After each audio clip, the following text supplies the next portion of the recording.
Hi, my name is Dylan Foltz, and today I'll be giving a multimedia discussion board based on the Marbury versus Madison court case. Marbury versus Madison took place in 1803, and the Supreme Court had declared that Congress had committed an act that was deemed unconstitutional, and it eventually established the judicial review process.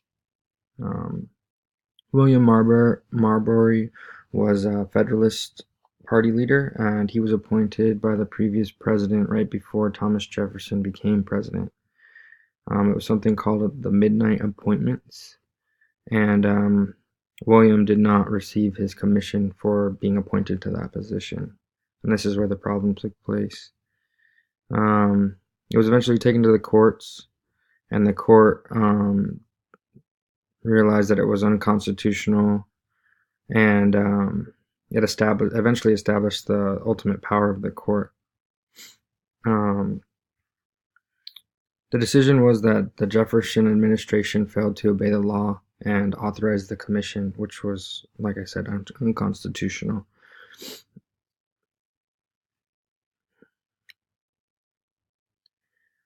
The Marbury versus Madison case was pretty significant because before this happened, the courts didn't have the judicial review process, and it ultimately gave the Supreme Court the power to interpret what's constitutional and what's unconstitutional, giving them that power.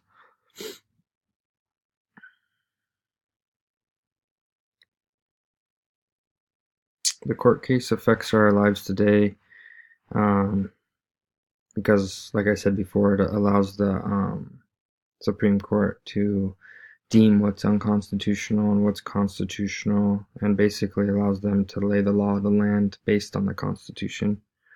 It also enforces the checks and balances within our government, ensuring that not one branch has a little bit more power than the other, and that's a very good thing.